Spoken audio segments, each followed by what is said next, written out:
And now for something completely different. Hi, Boyd. How you doing? So, I have a lot of movies in my collection. Not all of them are in my wheelhouse. So, and I make it a point to, well, review everything I throw up. So, throw up on the screen, not on it. Anyway, and well, Chicago is one I've been meaning to rewatch for some time because fuck it, I like a musical. Every once in a while, just get an urge to throw up something with a lot of goddamn singing and snappy dance numbers.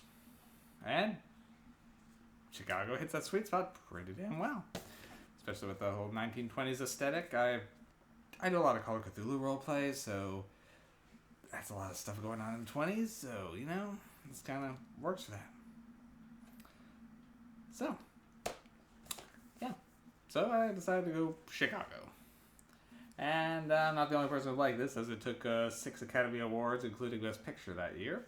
And the movie's a lot of fun. It is. The music numbers are catchy as hell. The choreography is great, and the costumes are woo. Yeah, it's a fun time. Richard Gere is clearly having a blast here, and Catherine Zeta-Jones and Renee Zellweger play off each other brilliantly. So yeah. All right, so this opens with Velma, played by Catherine Zeta-Jones, having just freshly killed her husband and sister, takes to the stage, gives one final number before being arrested. Well, shortly thereafter, Roxy gets involved with someone who's got some connections to make her a star. Well, Roxy, played by Renee Zellweger, didn't really trust the right person. Well, was cheating on her husband with a furniture salesman who didn't have any connections at all and was just said anything he could to get a good time. Well, when she finds it out, she shoots him. And is also promptly arrested. And then most of the rest of the movie takes place in prison, as she's trying to figure out a way to, well, not hang for the crime, as well as maybe still ride the publicity train into stardom. Well, she's able to hire the hotshot lawyer Billy Flynn to razzle dazzle the crowd as well as the press to get public sympathy on her side, and begins weaving a web of lies, exaggerations, and mistruths to turn her into a media darling. But Velma, who is already his client, is now being ignored and isn't too fond of that, so begins their rivalry there.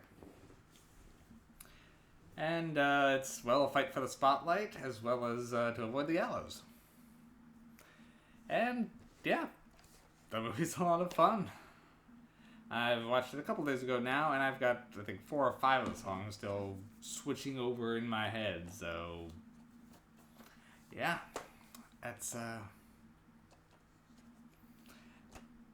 don't know how long I'm going to be able to go on about this one, because the movie does what it does very well. I have very few nitpicks, other than maybe the story is just, it's a very simple story, but it is, pardon the pun, jazzed up quite a bit, just as the musical numbers break out, but they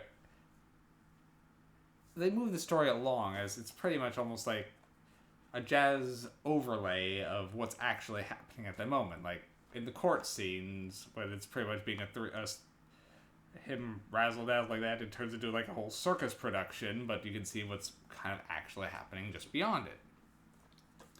And you get a lot of information through them. So it's almost like what Roxy is seeing in her imagination instead of the harsh realities, since she's so determined to be a star. It's almost like she's hallucinating this. But yeah, I really did enjoy this one. Chicago for me, it's definitely up to the good category. It's not a perfect film by any means, but it's really enjoyable. I'm thinking 8 MacGuffins. But yeah, and I think it's going to be at least a week before I get all the songs out of my head. So yeah.